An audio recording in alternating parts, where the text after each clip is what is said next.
बिस्मिल्लाहिर्रहमानिर्रहीम। मैं खुशी से चहक रही थी। आज मेरी मेहंदी थी, पर नहीं जानती थी हसद मुझे खा जाएगा। मैं किचन में चाय गर्म करने गई थी जब अचानक आग भड़क उठी और मेरा चेहरा झुलस गया। मेरा हसीन चेहरा जलकर खराब हुआ तो सबसे ज्यादा खुशी ताई की बेटी को हुई, जो मेरी मंगीतर से मोहब्बत करती थी। मेरा जला हुआ चेहरा देखकर मेरा रिश्ता टूट गया और मेरी जगह ताई की बेटी को दुल्हन बना दिया गया। कुछ साल गुजरे तो अब मैं घर वालों को भी चुभने लगी और उन्होंने ये कहते मेरी शादी ड्राइवर से कर दी कि अब कोई अच्छा लड़का मुझसे शादी नहीं करेगा। मैं दुल्हन बनी उसके छोटे से कमरे में रो रही थी जब उस ड्राइवर ने मेरे आंसू पोंछे और बोला, फिक्र मत करें, नई नौकरी तलाश की है, जल्द आपको शहजादी बना के। मैं एक आम सी लड़की थी मगर मेरे ख्वाब बहुत ऊंचे थे। रोजाना की तरह सुबह सवेरे मैं सहन में झाड़ू लगा रही थी जब सामने वाले बंगले के दरवाजे खुले। बड़ी सी काले रंग की गाड़ी बाहर निकली और ड्राइवर ने एहतियात से उसे सड़क पर डाल दिया। अंदर बैठे लोग इतने पुरकशिश लगते थे कि जैसे किसी और ही दुनिया से ताल्लुक रखते हों। मैंने झिझकते हुए एक नज़र डाली और फौरन नजरें झुका ली। दिल के अंदर एक हल्की सी ख्वाहिश उभरी मगर साथ ही एक तलखी भी कि ये सब लोग हमारी पहुंच से बहुत दूर हैं। वो दुनिया और है और हमारी दुनिया और।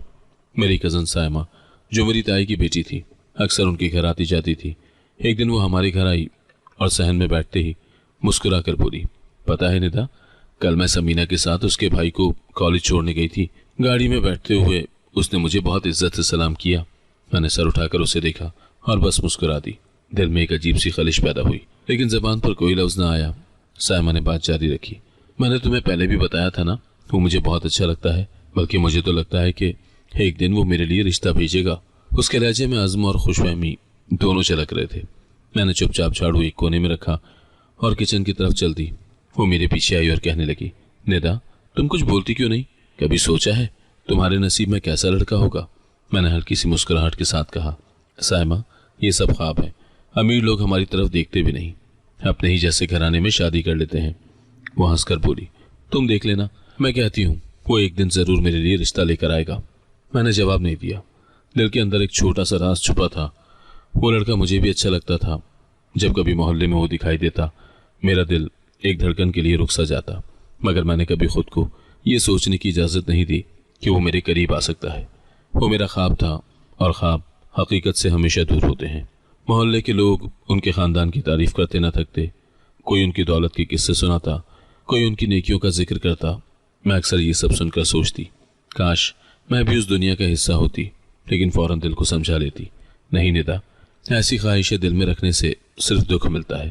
रात को मैं अक्सर छत पर जाती और उनके बंगले की रोशनियां देखती।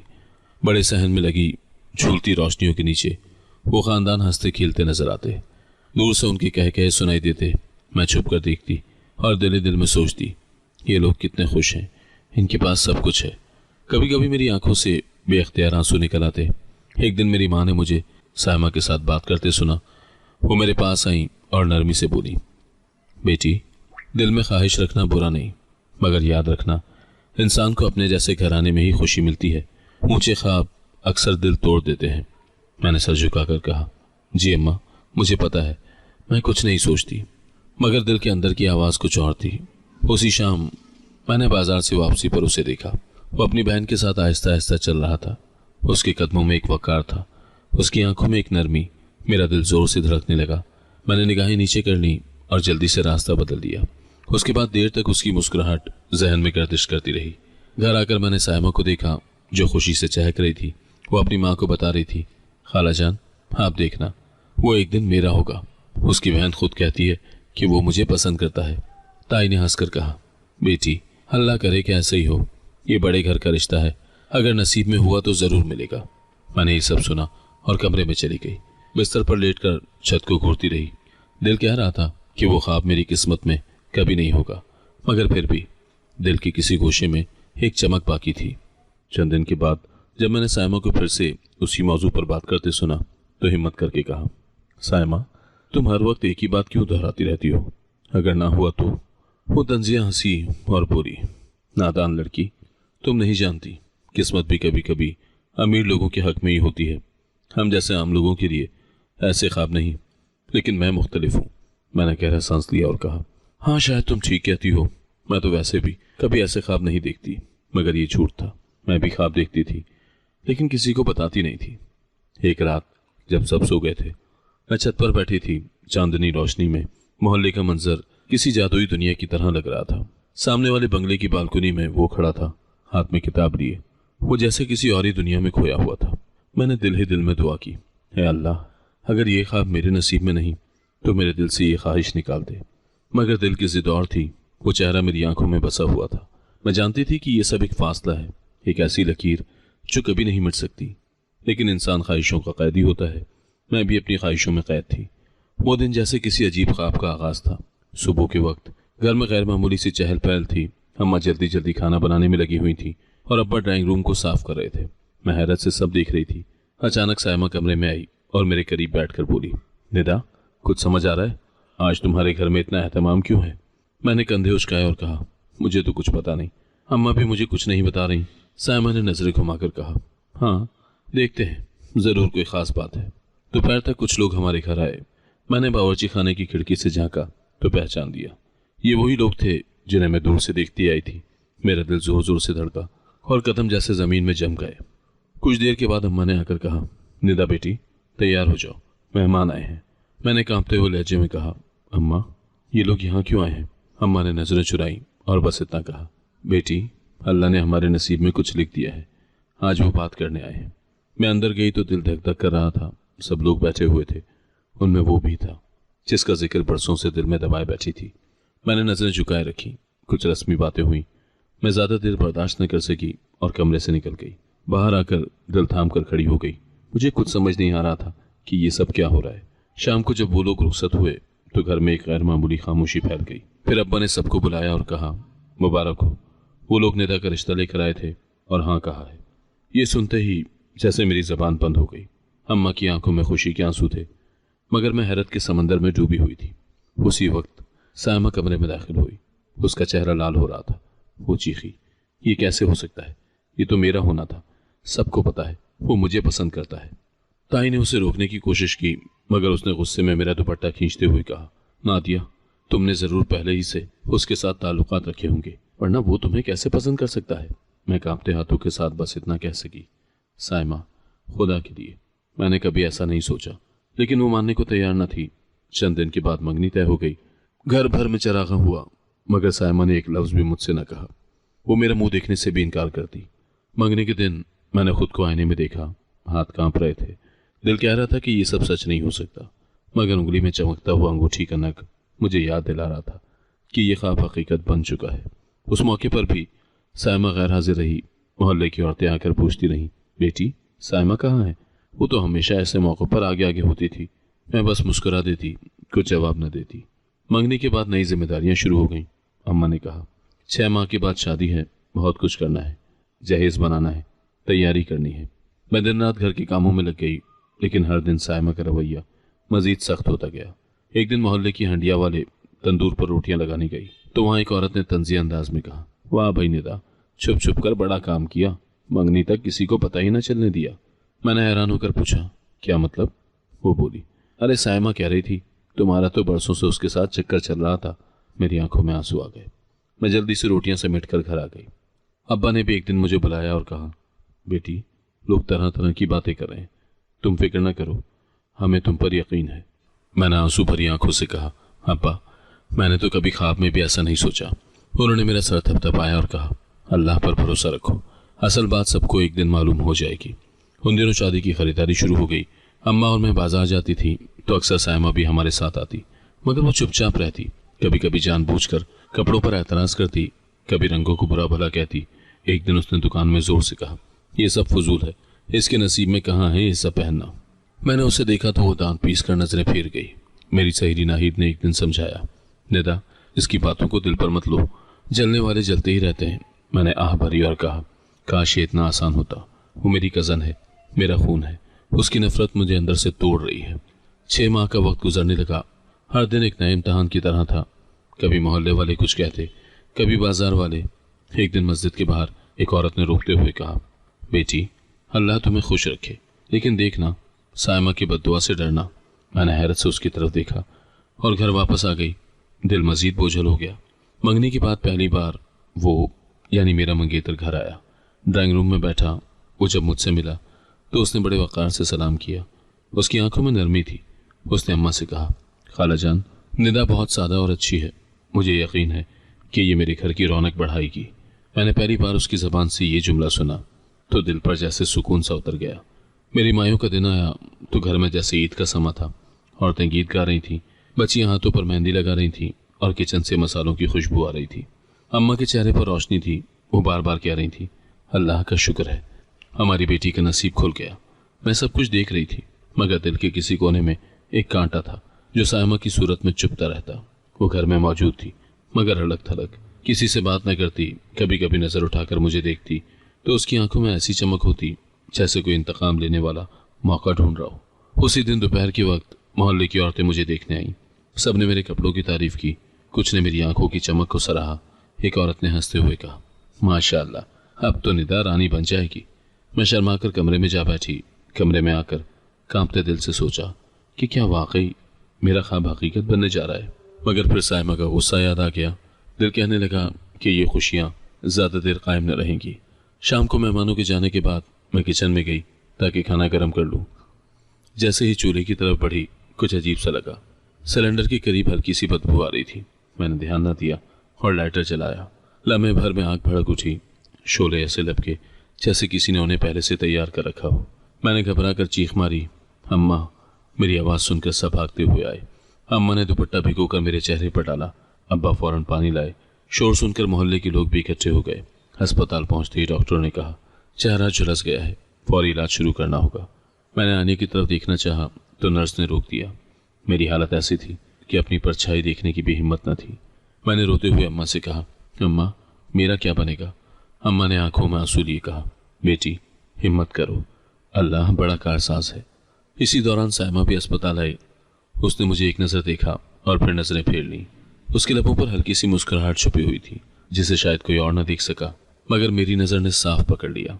मैंने सोचा कि ये कोई इत्तेफाक नहीं, कुछ न कुछ इसके पीछे है, मगर जबान पर कुछ न ला सकी। 2 दिन के बाद घर वापस आई तो माहौल बिल्कुल बदल चुका था। औरतें जो पहले शादी की तैयारी में मसरूफ थीं, अब आकर अफसोस करने लगी। कोई कहता, बेचारी लड़की, नसीब ही जल गए। कोई कहता, अब देखो रिश्ता कायम रहता भी है या नहीं। ये अल्फाज मेरे दिल में तीर की तरह लगते। अम्मा ने हिम्मत बांधने के लिए कहा, निदा, फिक्र न करो, तुम्हारा मंगेतर अच्छा इंसान है, वो तुम्हें छोड़ेगा नहीं। मैं खामोश रही क्योंकि दिल कह रहा था कि शायद ये सब कुछ ज्यादा देर कायम न रह सके। उसी दिन उसकी माँ और बहन हमें देखने आई। उन्होंने रस्मी बातें की, मेरा हाल चाल पूछा, मगर उनके लहजे में पहले वाली गर्मी न थी। उनकी आंखों में हमदर्दी के बजाय झिझक ज्यादा थी। जाते हुए उनकी सरगोशियां मुझे साफ सुनाई दी। अब ये रिश्ता निभाना मुश्किल होगा। रात को अम्मा ने अब्बा से कहा, अगर वो लोग रिश्ता तोड़ दें तो? अब्बा ने आह भरी और जवाब दिया, अल्लाह मालिक है, जो नसीब में होगा वही होगा। मैं ये सब सुनती रही, आंखों से आंसू बहते रहे। चंद दिन के बाद जब मैं जरा संभली तो मोहल्ले की लड़कियां मुझे देखने आईं। उन्होंने मेरी हालत देखकर अफसोस किया। एक लड़की ने कहा, निदा, सायमा कह रही थी ये हादसा तुम्हारी अपनी लापरवाही से हुआ। मैंने हैरत से उसकी तरफ देखा। वो मजीद बोली, वो कहती है कि शादी से पहले ही निदा को गुरूर आ गया था। मेरे दिल में आग लग गई। मैं जान गई कि सायमा इस आग को अपने अल्फाज से मजीद बढ़ा रही है। कुछ दिन के बाद मौलवी साहब दुआ करने आए। उन्होंने कहा, बेटी, सब्र करो, बड़े हादसे के बाद बड़ी खुशी भी आती है। मैंने दिल में सोचा, काश ये बात सच हो। घर के माहौल में अब खुशियों के बजाय खामोशी छा गई थी। अम्मा वो कपड़े जो शादी के लिए बनाए गए थे अलमारी में बंद करके रोती रहती। अब्बा सर झुकाए सोचों में डूबे रहते। मैंने एक दिन अब्बा से कहा, अब्बा, अगर वो लोग रिश्ता खत्म कर दें तो मुझे कोई गिला नहीं होगा। अब्बा ने मेरा हाथ पकड़कर कहा, बेटी, ये बात जबान पर ना लाना, सब कुछ अल्लाह के हाथ में है। उस दिन अस्पताल से वापसी के बाद पहली बार वो मेरे घर आया। अम्मा ने मुझे इत्तला दी, बेटी, वो तुम्हें देखने आया है। मेरा दिल कांप गया। मैंने हिम्मत जमा की और कमरे में आ गई। वो सोफे पर बैठा था, उसके साथ उसकी माँ और बहन भी थी। उसने मुझे देखा, मगर उसकी आंखों में वो नरमी न थी जो मंगनी के दिन थी। इसके बजाय वहां झिझक और बोझ सा छुपा हुआ था। मैंने सलाम किया। वो आहिस्ता से बोला, निदा, अल्लाह तुम्हें सेहत दे। लेकिन उसके बाद वो खामोश हो गया। कुछ लम्हे के बाद उसकी माँ ने अब्बा की तरफ देखा और कहा, भाईजान, हम सोच रहे हैं कि हालात बदल गए हैं, हमें फैसले पर दोबारा गौर करना चाहिए। अब्बा ने चौंक कर कहा, बहन, आपका क्या मतलब है? उसने ठंडी सांस ली और बोली, बेटी का नसीब बुरा है, मगर हमारी बेटी की जिंदगी अभी शुरू हुई है, हमें सोचना होगा। मैंने उसकी बात सुनी तो दिल पर जैसे पहाड़ टूट पड़ा। मेरा मंगेतर खामोश बैठा रहा, एक लफ्ज न बोला। फिर अचानक उसने नजरें झुकाते हुए कहा, अब्बा जान, अम्मी ठीक कह रही हैं, मैं ये रिश्ता आगे नहीं बढ़ा सकता। उसकी जबान से ये अल्फाज निकले तो मेरा दिल कांप उठा, जैसे किसी ने अंदर से सब कुछ तोड़ दिया हो। अम्मा ने रोते हुए कहा, बेटा ये तो जुल्म है, ये सब अल्लाह की तरफ से हुआ है, निदा की कोई गलती नहीं। मगर उसने नजरें फेर ली। उसकी माँ ने उठते हुए कहा, हम माजरत चाहते हैं, हम अब इस रिश्ते को निभा नहीं सकते। अब्बा ने सर पकड़ लिया। मैं पथराई हुई खड़ी थी, मेरी जबान जैसे गंग हो गई थी। उसी लम्हे दरवाजे पर सायमा नमूदार हुई। वो एक खूबसूरत सा जोड़ा पहने हुई थी, उसकी आंखों में चमक थी। उसके करीब आते ही उसकी माँ ने कहा, हमारे बेटे के लिए ये मुनासिब है, सायमा हमारी बेटी बनेगी। ये सुनकर मेरा दिल घुट गया। सब कुछ एक पल में बदल गया। वो शख्स जिसके साथ मैंने ख्वाब देखे थे अब सायमा का होने वाला था। उसी शाम चंद घंटों के अंदर अंदर निकाह और रुखसती हो गई। घर में शोर शराबा और ढोल की आवाजें गूंज रही थी और मैं एक कोने में बैठी सब कुछ देख रही थी। सायमा का चेहरा खुशी से दमक रहा था। वो दानिस्तन बार बार मेरी तरफ देखती और हंसती। मैं जानती थी कि वो अपनी जीत का जश्न मना रही है। मेरे दिल में आग जल रही थी, मगर मेरे पास कोई आवाज ना थी। जब वो रुखसत हो रही थी तो उसने मुझे पास आकर धीरे से कहा, देखा नहीं था, ख्वाब देखने वालों के साथ यही होता है। वो मेरा है, हमेशा मेरा रहेगा। उसके अल्फाज ने मेरे दिल को चीर कर रख दिया। उसके जाने के बाद मोहल्ले में चमगोइयाँ शुरू हो गई। लोग कहते, निदा का नसीब तो जल गया, लड़के वालों ने शादी से इनकार कर दिया और उसी दिन सायमा को ब्याह ले गए। कुछ लोग तरस खाकर बोलते, बेचारी इसकी किस्मत ही ऐसी थी। कुछ और कहते, लड़की का चेहरा जल जाए तो कौन उसे कबूल करता है। मेरी दुनिया लम्हों में उजड़ गई। मैं बाप के घर बैठी रह गई। सबके ताने मेरे कानों में जहर खोलते रहे। मोहल्ले की औरतें आकर अफसोस करने के बजाय सवालात करने लगी। एक ने कहा, निदा क्या वाकई तुम्हारा पहले से ताल्लुक था उसके साथ? दूसरी ने कहा, तुम्हारी लापरवाही ने सब कुछ बर्बाद कर दिया। मैंने बार बार कहा, मैंने कोई गलती नहीं की थी, मगर कोई सुनने को तैयार न था। चंद दिन के बाद जब मैं जरा संभली तो एक दिन सायमा और उसका शौहर हमारे मोहल्ले से गुजरे। वो बड़ी गाड़ी में बैठे थे। सायमा ने शीशा नीचे किया और हंसते हुए मेरी तरफ हाथ हिलाया। मेरा दिल दहल गया। वो मंजर मेरी आंखों में हमेशा के लिए कैद हो गया। घर का माहौल मजीद बोझल हो गया। अब्बा घर से बाहर ज्यादा वक्त गुजारने लगे। अम्मा मुसलसल रोती रहती। भाई बहन भी चुपचाप थे। एक दिन अब्बा ने कहा, लोग तरह तरह की बातें कर रहे हैं, निदा का यहाँ रहना मुश्किल होता जा रहा है। मैंने सुना तो मेरा दिल कांप उठा। कुछ दिन के बाद एक रिश्तेदार औरत आई और अम्मा से कहा, बाजी लड़की के नसीब में यही लिखा था, अब सायमा की किस्मत जाग गई है। आप निदा को किसी सीधे साधे लड़के को दे दें, चाहे गरीब हो। ये सुनकर अम्मा की आंखों से आंसू बहने लगे। उस हादसे के बाद मैंने खुद को कमरे में कैद कर लिया। आईना देखने की हिम्मत न थी। एक दिन मेरी सहेली नाहिद आई। उसने मेरा हाथ थाम कर कहा, निदा तुम्हें हिम्मत करनी होगी। ये दुनिया बातें करती है, मगर अल्लाह के फैसले सबसे बड़े हैं। मैंने आंखों में आंसू लिए कहा, नाहिद ख्वाब देखने की कीमत बहुत बड़ी होती है। मोहल्ले में अब हर कोई सायमा की तारीफ करता। कहते, वाह नसीब की बात है, इतना अच्छा रिश्ता मिला। और मेरे लिए कहते, बेचारी इसका तो नसीब ही जल गया। हर जुमला मेरे दिल को काटता। दिन गुजरते गए और मैं बाप के घर एक बोझ की तरह रहने लगी। मोहल्ले वाले अब मुझे तरस भरी नजरों से देखते थे। कुछ औरतें मेरे पास आकर कहती, बेटी वक्त के साथ सब ठीक हो जाएगा। मगर दिल जानता था कि ये महज तसल्ली है। हर दिन एक नया ताना सुनने को मिलता। अब्बा के दोस्त भी कहने लगे, भाईजान निदा को जल्द से जल्द ब्याह दो, वरना लोग और बातें करेंगे। आखिरकार एक दिन अब्बा ने घर वालों को इकट्ठा किया और कहा, हमें फैसला करना होगा। लड़की का वक्त निकल रहा है, अब उसे संभालने वाला चाहिए। अम्मा ने आह भरी और बोली, लेकिन कौन रिश्ता करेगा? उसी लम्हे अब्बा ने नजरें झुकाकर कहा, घर का ड्राइवर अहमद, सीधा साधा लड़का है, काम मेहनत से करता है, कमाता खाता है। ये सुनकर कमरे में खामोशी छा गई। मैंने ये बात सुनी तो दिल जैसे बंद हो गया। सोचा यही रह गया था। मेरी जिंदगी की कीमती ख्वाबगाह एक झोंपड़ी में बदलने जा रही थी। मैंने अम्मा से कहा, अम्मा क्या यही मेरा नसीब है? अम्मा ने रोते हुए कहा, बेटी कभी कभी इंसान को वही कबूल करना पड़ता है जो नसीब में लिख दिया गया हो। कुछ दिनों के बाद निकाह की तारीख तय हो गई। मोहल्ले वाले हैरान थे। कुछ ने ताने भी दिए। एक ने कहा, बेचारी अमीरों के ख्वाब देखे थे और अंजाम देखो। दूसरे ने कहा, शुक्र करो कम से कम ड्राइवर ही सही, शौहर तो मिल गया।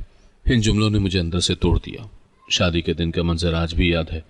मैं लाल जोड़े में बैठी थी, मगर आंखों से आंसू थम नहीं रहे थे। दुल्हन के कमरे में खवातीन जमा थीं। सब अपनी अपनी बातें कर रही थी। एक औरत ने कान में कहा, नादिया, जिंदगी अब बहुत मुश्किल होगी, तुम्हें सब्र करना होगा। मैंने नजरें झुकाकर कुछ न कहा। जब निकाह हुआ और वो मेरे करीब आया तो मैं लरस गई, लेकिन उसने आहिस्ता से मेरा हाथ थामा और कहा, परेशान ना हो, मैं जल्द नई नौकरी तलाश करूंगा, आपको शहजादी बनाकर रखूंगा। ये अल्फाज मेरे जख्मों पर मरहम की तरह थे। पहली बार दिल को सुकून मिला कि शायद ये सब इतना बुरा नहीं होगा। रुखसती के बाद जब मैं उसके साथ उसके छोटे से घर पहुंची तो हैरान रह गई। घर टूटा फूटा था, सहन में टीन की छत लगी थी, कमरे के कोने में पुराना सा पंखा रखा था। मैंने आहिस्ता से कहा, यही तुम्हारा घर है? वो मुस्कुरा कर बोला, हाँ फिलहाल यही है, मगर वादा करता हूँ एक दिन बेहतर घर बनाऊंगा। उसकी माँ ने मेरा इस्तकबाल किया। वो बहुत सादा औरत थी। उसने कहा, बेटी, हमारे घर में ज्यादा सहूलतें नहीं, लेकिन दिल से तुम्हें बेटी समझूंगी। मैंने उसके कदम छुए और आंखों में आंसू आ गए। अगले दिन सुबह सवेरे वो काम पर चला गया। जाते वक्त बोला, निदा, हिम्मत रखना, मैं ज्यादा देर नहीं लगाऊंगा, नई नौकरी ढूंढ रहा हूं। मैंने इस बात में सर हिला दिया। दिन भर मैंने उस घर को साफ किया, टूटी हुई चारपाई पर नई चादर डाली, किचन में बर्तन तरतीब दिए। शाम को जब वो वापस आया तो हैरान रह गया। बोला, वाह निदा, ये सब तुमने कर दिया? मैंने मुस्कुराकर कहा, हाँ, वक्त गुजरता है लेकिन घर को सजाकर दिल भी बहल जाता है। मोहल्ले की औरतें मुझे देखने आईं। एक ने तंजिया कहा, शाहाना ख्वाब देखने वाली अब झोंपड़ी में रहती है। दूसरी ने कहा, क्या फर्क पड़ता है, अगर शौहर अच्छा है तो सब कुछ आसान हो जाएगा। मैंने मुस्कुराकर जवाब दिया, जी, असल सुकून तो शौहर की नीयत से है। वो सब चौंक कर मेरी तरफ देखने लगी। एक दिन अहमद मुझे बाजार ले गया।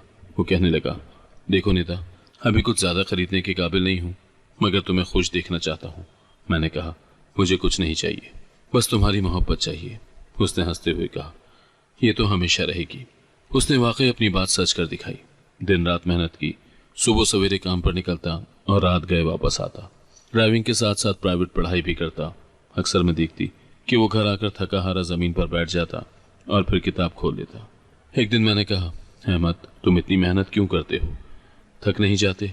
वो मुस्कुरा कर बोला, निदा, थकन तो आती है, मगर तुम्हें खुश देखने का ख्वाब मुझे सब भुला देता है। जल्द ही उसकी मेहनत रंग लाई और एक अच्छी कंपनी में उसे मुलाजमत मिल गई। वो खुशी खुशी घर आया और बोला, निदा, मेरी दुआ कबूल हो गई, कल से नई नौकरी शुरू कर रहा हूँ। मैंने उसके हाथ थाम कर कहा, अल्लाह तुम्हें कामयाब करे, ये दिन तुम्हारी मेहनत का सिला है। आहिस्ता आहिस्ता हालात बेहतर होने लगे। घर का माहौल बदल गया।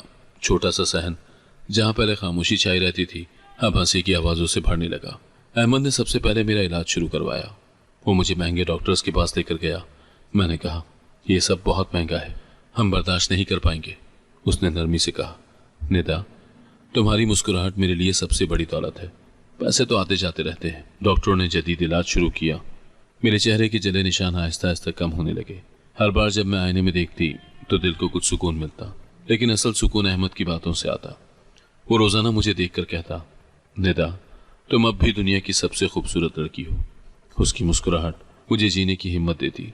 घर के हालात बदलने के साथ साथ मोहल्ले वालों का रवैया भी बदलने लगा। जो लोग पहले तंज करते थे अब तारीफें करने लगे। एक दिन मोहल्ले की एक औरत आई और कहने लगी, बेटी, तुम्हारा नसीब तो चमक गया, अहमद जैसा शौहर किस्मत वालों को मिलता है। मैंने मुस्कुरा कर कहा, जी, अल्लाह का करम है। अहमद की माँ भी मुझसे बहुत खुश रहती थी। एक दिन उन्होंने कहा, बेटी, अहमद की मेहनत का सिला तुम्हारी दुआ है, तुमने उसके साथ रहकर उसका हौसला बढ़ाया है। मैंने उनके कदम छुए और कहा, अम्मी जान, ये सब आपकी तरबियत का असर है। अहमद अक्सर शाम को मेरे साथ बाजार जाता। वो छोटी छोटी चीज़ें खरीद कर खुश हो जाता। एक दिन उसने कहा, निदा, अब हमारा अगला ख्वाब है कि हम नया घर लें। मैंने हैरान होकर कहा, यह तो बहुत बड़ा ख्वाब है। वो मुस्कुरा कर बोला, ख्वाब बड़े ही देखने चाहिए, फिर अल्लाह उन्हें पूरा भी करता है। उसके दोस्त भी उसकी तरक्की देखकर हैरान थे। एक दिन एक दोस्त आया और बोला, अहमद, तुम वाकई बदल गए हो। पहले तुम्हें हम आम ड्राइवर समझते थे, अब तुम कंपनी के काबिल मुलाजिम हो गए हो। अहमद ने जवाब दिया, मोहब्बत और जिम्मेदारी इंसान को बदल देती है। मेरी सहेली नाहिद भी मुझे देखने आई। वो मुझे देखकर बोली, निदा, तुम तो पहले से भी ज्यादा खूबसूरत लग रही हो। अहमद की मोहब्बत ने तुम्हें निखार दिया है। मैंने मुस्कुरा कर कहा, यह सब अल्लाह का करम है। एक दिन अहमद मुझे अस्पताल ले गया। डॉक्टर ने कहा, निदा, आपके चेहरे के निशानात काफ़ी हद तक कम हो गए हैं, इलाज जारी रहा तो मज़ीद बेहतर हो जाएगा। मैंने खुशी से अहमद की तरफ देखा। उसने कहा, मैंने कहा था ना कि तुम्हारी मुस्कुराहट वापस आएगी। वक्त के साथ साथ मेरी सोच भी बदलने लगी। मैंने महसूस किया कि तकदीर ने मुझसे एक चीज छीन ली थी, लेकिन उसके बदले में मुझे अहमद जैसा साथी दे दिया। वो चाहे अमीर ना था, लेकिन दिल से अमीर था। वो मेरे लिए सब कुछ कुर्बान करने को तैयार था। वो मुझे हमेशा साथ रखता, कभी कमतर न समझता। अक्सर छुट्टी के दिन हम दोनों साथ बाजार जाते, कभी कपड़े खरीदते, कभी किसी किताबों की दुकान पर रुकते। अहमद को किताबें पढ़ने का शौक था। एक दिन उसने मुझे एक नॉवल दिया और कहा, निदा, ये पढ़ो। इसमें लिखा है कि असल मोहब्बत कुर्बानी और बर्दाश्त में है, ना कि दौलत में। मैंने नॉवल खोला और दिल ही दिल में सोचा कि ये तो हमारी अपनी ही कहानी है। एक दिन उसने कहा, निदा, आज मैं तुम्हें डिनर पर ले जाना चाहता हूँ। मैंने हैरान होकर कहा, डिनर? वो भी होटल में? वो हंसकर बोला, हाँ, तुम शहजादी हो और शहजादियाँ कभी कभार बड़े होटलों में जाती हैं। मैंने शर्माते हुए कहा, जैसा आप कहें। हम दोनों एक बड़े होटल गए। ये मेरा पहला मौका था कि मैं किसी ऐसे मकाम पर आई थी। लाइटें, मौसीकी और खुशबुओं ने माहौल को जादुई बना दिया था। अहमद ने मेरे लिए कुर्सी खींची और कहा, बैठो मलिका आलिया। मैंने हंसते हुए जवाब, आप वाकई मुझे शहजादी समझते हैं? वो संजीदगी से बोला, हाँ, क्योंकि तुम मेरी दुनिया की सबसे कीमती चीज़ हो। खाने का ऑर्डर दिया गया। मैंने इर्द गिर्द नज़र दौड़ाई और अचानक मेरी नज़र एक मेज़ पर जा ठहरी। लम्हे भर को मेरा दिल कांप उठा। वो मेरा माजी था, मेरा पुराना मंगेतर। उसके साथ एक और लड़की बैठी थी। वो दोनों कह लगा रहे थे। मैंने घबरा कर नजरें झुका ली।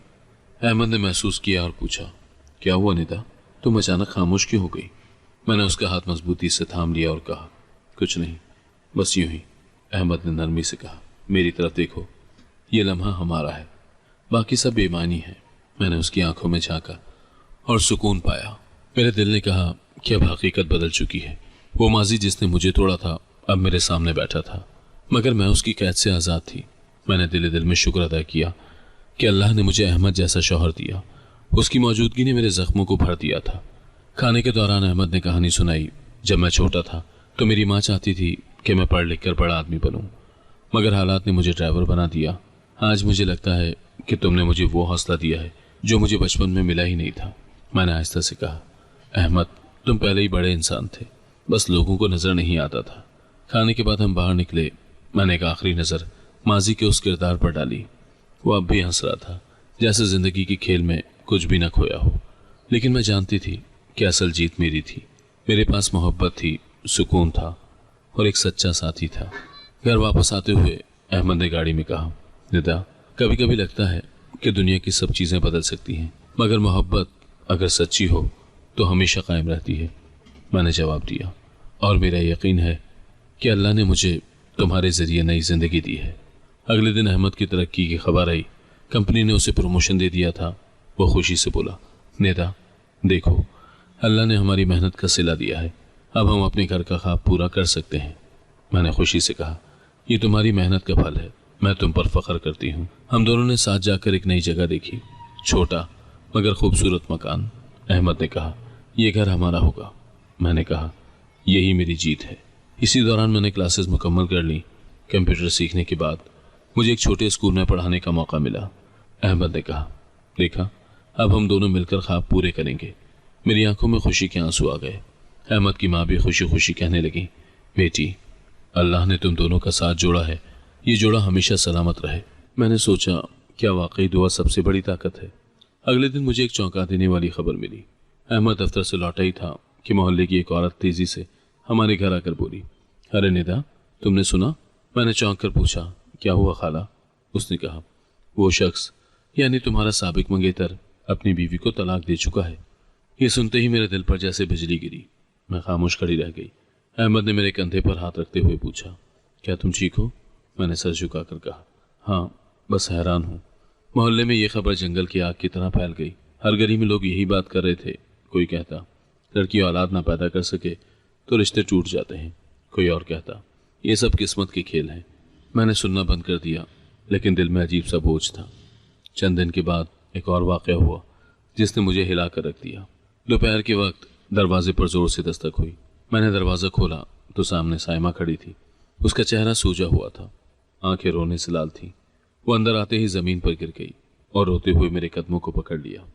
मैं घबरा कर बोली, साइमा ये क्या कर रही हो? वो हिचकियों के दरमियान बोली, निदा मैं बर्बाद हो गई हूँ। वो मुझे छोड़ गया है। उसने कह दिया कि वो नई शादी करेगा। मैंने उसे उठाने की कोशिश की मगर वो ज़मीन से चिमटी रही। उसके आंसू फर्श को भिगो रहे थे। कुछ देर के बाद उसने खुद एतराफ़ किया। कांपती हुई आवाज़ में बोली, निदा मुझे माफ़ कर दो। शादी वाले दिन किचन में गैस मैंने ही खोली थी। मैं बर्दाश्त नहीं कर पा रही थी कि वो तुम्हारा हो जाए, इसीलिए मैंने ये सब किया। मेरी धड़कन रुक सी गई। मैं जैसे पत्थर की मूरत बन गई। जबान हिलाने की हिम्मत न थी। वो चीख कर बोली, मैंने सोचा था तुम्हारी बर्बादी से मेरी जीत होगी, लेकिन ये मेरी अपनी बर्बादी बन गई। अहमद ये सब सुन रहा था। उसने गुस्से से कहा, साइमा तुम्हें शर्म आनी चाहिए। तुमने अपनी ही बहन को बर्बाद किया। साइमा ने रोते हुए कहा, अहमद भाई मैंने बहुत बड़ी गलती की, लेकिन देखो अल्लाह ने मुझे सज़ा दी है। वो मुझे छोड़ गया, सब कुछ छिन गया। मैंने आहिस्ता से कहा, साइमा क्यों किया तुमने ऐसा? वो ज़मीन पर गिर कर बोली, मैं हसद में अंधी हो गई थी। मुझे लगा अगर वो तुम्हारा हो गया तो मेरी दुनिया ख़त्म हो जाएगी, इसीलिए मैंने तुम्हारी दुनिया जलाने की कोशिश की, लेकिन आज मेरी अपनी दुनिया जल गई। कुछ देर के लिए कमरे में खामोशी छा गई। सिर्फ उसकी सिसकियाँ सुनाई दे रही थीं। मेरी आंखों में आंसू आ गए। मैंने सोचा कि जिस हादसे ने मेरी दुनिया उजाड़ी वो दरअसल साइमा की साजिश थी, लेकिन आज तकदीर ने उसके साथ भी वही किया। वो ज़मीन पर बैठी हिचकियों के साथ बोल रही थी, निदा मैंने तुम्हारी खुशियाँ छीनने की कोशिश की, लेकिन अल्लाह ने मेरा सब कुछ छीन दिया। अब मेरे पास कुछ नहीं बचा, न घर, न शौहर, न इज्जत। मैं खामोश खड़ी रही। मेरा दिल तड़प रहा था मगर ज़बान पर कोई लफ्ज़ ना था। मेरे सामने वो लड़की थी जिसने मेरी ज़िंदगी जला दी थी, मगर आज खुद तबाही का शिकार हो गई थी। मैं लम्हा भर के लिए खामोश रही।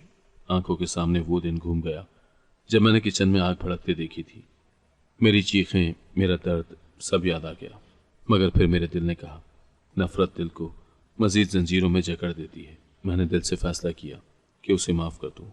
मैंने आहिस्ता से कहा, साइमा तुमने जो किया वो बुरा था, लेकिन अगर तुम तौबा करो तो अल्लाह तुम्हें माफ़ कर देगा।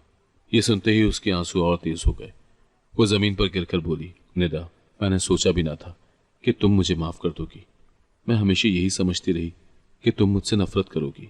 अहमद ने मेरा हाथ दबाया और कहा, निदा तुमने बहुत बड़ा दिल दिखाया है। मैंने जवाब दिया, ये मेरा नहीं, अल्लाह का फ़ैसला है, वही दिलों में नरमी डालता है। कुछ दिन के बाद साइमा ने वाकई बदला हुआ रवैया इख्तियार कर लिया। वो मस्जिद में जाने लगी, दुआ मांगने लगी। मोहल्ले की औरतें हैरान थी कि जिस साइमा के लबों पर हमेशा तंज होता था, अब वो चुप और टूटी हुई रहती थी। एक दिन उसने मुझे बाजार में देखा तो आहिस्ता से कहा, निदा दुआ करना कि अल्लाह मुझे माफ़ कर दे। मैंने जवाब दिया, अल्लाह सबको माफ़ करता है, बस तुम सच्चे दिल से तौबा करो। घर में अहमद की माँ ने कहा, बेटी तुमने अच्छा किया कि उसे माफ़ कर दिया। दुश्मनी कभी सुकून नहीं देती। मैंने कहा, अम्मी जान मेरे लिए सबसे बड़ी जीत यही है कि मैं दिल को बोझ से आज़ाद कर दूँ। अहमद अब ज़्यादातर वक्त मेरे साथ गुजारता। एक दिन हम पार्क गए, वहाँ हमने एक बच्ची को खेलते देखा। अहमद ने कहा, निदा कभी सोचा है अगर हम औलाद के वालिदैन बनेंगे तो वो कैसी होगी? मैंने मुस्कुरा कर कहा, वो अपने बाप की तरह मेहनती और माँ की तरह साबिर होगी। अहमद हंसकर बोला, तो फिर दुआ करो कि अल्लाह हमें ये खुशी भी दे। इसी दौरान साइमा का भाई हमारे घर आया। वो शर्मिंदा लहजे में बोला, बहन साइमा ने सब कुछ बर्बाद कर दिया। हम भी शर्मिंदा हैं। अहमद ने जवाब दिया, माजी की बातें छोड़ दें, आगे बढ़ने की कोशिश करें। मैंने कहा, हाँ अब हमें दुआ करनी चाहिए कि अल्लाह हम सबको सीधी राह दिखाए। मोहल्ले के बच्चे जब हमारे सहन में खेलते तो मैं उन्हें देखकर खुश हो जाती। एक दिन एक बच्ची ने मुझसे कहा, आंटी आप तो बहुत अच्छी हैं, सब कहते हैं कि आप शहजादी हैं। ये सुनकर मैं मुस्कुरा दी। मुझे याद आ गया कि अहमद ने भी यही कहा था कि वो मुझे शहजादी बनाकर रखेगा। वक्त गुजरता गया और साइमा कभी कभी हमारे घर आ जाती। वो चुपचाप बैठती और आंखों में शर्मिंदगी के आंसू लिए मेरे साथ काम में हाथ बटाती। एक दिन उसने कहा, निदा तुम यकीन नहीं करोगी, मैंने रोज़े रखना शुरू कर दिए हैं। मुझे लगता है कि अल्लाह ही मेरा सहारा है। मैंने कहा, यही सबसे बड़ी निजात है। मोहल्ले की औरतें भी अब साइमा की हालत देखकर इबरत पकड़ने लगी। एक ने कहा, हमने सोचा भी ना था कि साइमा इतनी बदल जाएगी। दूसरी ने कहा, यह सब वक्त का खेल है। एक दिन रात को मैं और अहमद छत पर बैठे थे। वो सितारों की तरफ देखकर बोला, निदा जिंदगी ने तुम्हें बहुत दुख दिए मगर तुमने उनसे सबक सीखा। आज तुम्हें देखकर लगता है कि तुम जीत गई हो। मैंने जवाब दिया, जीत नफरत से नहीं, माफ़ी से मिलती है। अगले दिन सायमा फिर आई। वो मेरे कदमों में बैठ गई और कहा, मैंने कुरान पढ़ना शुरू कर दिया है। मुझे लगता है अल्लाह ने मुझे सीधी राह दिखा दी है। ये सब तुम्हारी माफ़ी की वजह से हुआ। मैंने कहा, यह सब अल्लाह का करम है, मेरा नहीं।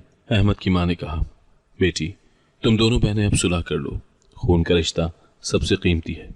मैंने सायमा का हाथ पकड़ा और कहा, हाँ, आज से हम नई जिंदगी शुरू करेंगे। उसके आंसू थम न रहे थे। वो बार बार कहती रही, निदा तुमने मुझे वो सुकून दिया जो किसी और ने नहीं दिया। मैंने सोचा कि वाकई माफ़ी इंसान को बोझ से आज़ाद कर देती है। मेरी ज़िंदगी का सफ़र दुख से शुरू हुआ और सुकून पर ख़त्म हुआ। अब मैं जब माजी को देखती हूँ तो हैरत होती है कि इंसान किस तरह राख से दोबारा जन्म ले सकता है। मैंने महसूस किया कि असल दौलत इंसान के पास मौजूद चीज़ें नहीं, बल्कि वो मोहब्बत है जो उसे मिलती है। अहमद मेरा शौहर चाहे अमीर ना था, मगर दिल से अमीर था। वो हर दिन मेरी हिम्मत बढ़ाता, कभी मेरे साथ हंसता, कभी मेरे आंसू पोंछता। एक दिन उसने कहा, निदा तुम्हें पता है, मैंने तुम्हें कभी कमज़ोर नहीं समझा, तुम तो मेरी ताकत हो। मैंने मुस्कुरा कर कहा, और तुम मेरी दुआओं का जवाब हो। उसने सच में मुझे शहजादी बनाकर रखा। मैं जहाँ जाना चाहती वो मुझे ले जाता, चाहे छोटा सा मेला हो या बड़ी मार्केट। अक्सर वो कहता, निदा अब तुम वो वक्त भूल जाओ, आगे की तरफ देखो।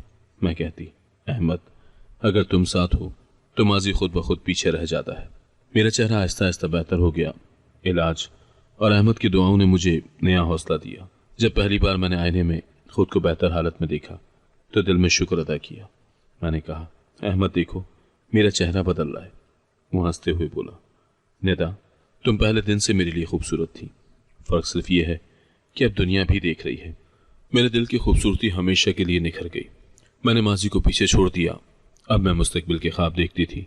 अहमद अक्सर कहता, निदा हम अपने बच्चों के लिए एक बेहतर ज़िंदगी बनाएंगे। वो कभी ये ना सोचें कि उनके वालिदैन ने दुख झेले हैं, बल्कि ये देखें कि हमने सब जीत लिया। मैंने जवाब दिया, हमारे बच्चे तुम जैसे बाप और मुझ जैसी माँ के साथ यकीनन मजबूत होंगे। मेरे लिए सबसे बड़ी कामयाबी ये थी कि मैं अपने ज़ख्मों के साथ भी खुश थी। अहमद ने मेरे ज़ख्मों को कमज़ोरी नहीं बल्कि ताकत बना दिया। एक दिन हम पार्क में बैठे थे। एक छोटी बच्ची हमारे करीब आई और मुझे कहने लगी, आंटी आप बहुत प्यारी हैं। मेरी आंखों में आंसू आ गए। मैंने दिल में कहा, ये मासूम बच्चे हकीकत देखते हैं, सिर्फ ज़ाहिरी नहीं। अहमद ने मुस्कुरा कर कहा, देखा दुनिया भी अब वही देखने लगी है जो मैं बरसों से देख रहा हूँ। मोहल्ले वाले भी अब मेरे बारे में बदल गए। एक दिन मोहल्ले की एक बूढ़ी औरत आई और कहने लगी, बेटी तुम्हारा सब्र और तुम्हारी मेहनत ने हमें सबक दिया है, हम सब तुम पर फख्र करते हैं। मैंने आजिज़ी से कहा, यह सब अल्लाह की मेहरबानी है। अहमद की तरक्की भी बढ़ती गई। वो कंपनी में एक अहम ओहदे पर पहुंच गया। एक दिन खुशी खुशी घर आया और बोला, निदा मुझे मैनेजर बना दिया गया है, अब हम अपना नया घर खरीद सकते हैं। मैंने कहा, अहमद तुमने तो मेरा ख्वाब पूरा कर दिया। वो हंसते हुए बोला, ये तो अभी आगाज़ है। नए घर में शिफ्ट होने के बाद मेरी ज़िंदगी एक नया मोड़ ले चुकी थी। अहमद ने हर कमरा मेरी पसंद के मुताबिक सजाया। एक कमरे में उसने मेरा छोटा सा स्टडी रूम बनाया ताकि मैं अपनी क्लासेस और पढ़ाई जारी रख सकूं। उसने कहा, निदा मैं चाहता हूं कि तुम भी अपने ख्वाब पूरे करो। हम दोनों की ज़िंदगी में सुकून था। मैंने अपनी तालीम मुकम्मल की और बच्चों को पढ़ाना शुरू किया। अहमद हमेशा कहता, निदा तुम दूसरों को रोशनी दे रही हो, ये सबसे बड़ी खिदमत है। मैं दिल दिल में सोचती कि वाकई अल्लाह ने मेरी ज़िंदगी को नया मकसद दे दिया। एक दिन अचानक सायमा हमारे घर आई। उसके चेहरे पर शर्मिंदगी अब भी लिखी थी, मगर लहजे में नरमी आ गई थी।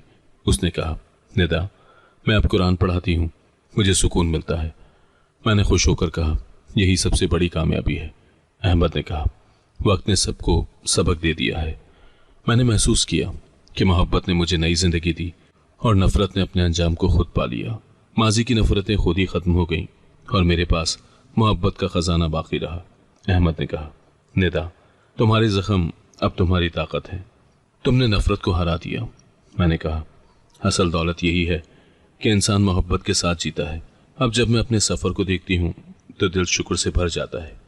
मैंने दुख झेले मगर सुकून पाया, मैंने जख्म सहे मगर मोहब्बत मिली, और आज मेरी कहानी इस बात की गवाही है कि मोहब्बत सबसे बड़ी दौलत है। अगर आपको आज की कहानी पसंद आई है तो वीडियो को जरूर लाइक कीजिएगा और अपने दोस्तों के साथ भी शेयर कीजिएगा। और हाँ, अगर आपने अभी तक हमारा चैनल सब्सक्राइब नहीं किया तो जरूर सब्सक्राइब करें। मिलते हैं कल एक नई और दिलचस्प कहानी के साथ। अल्लाह हाफिज।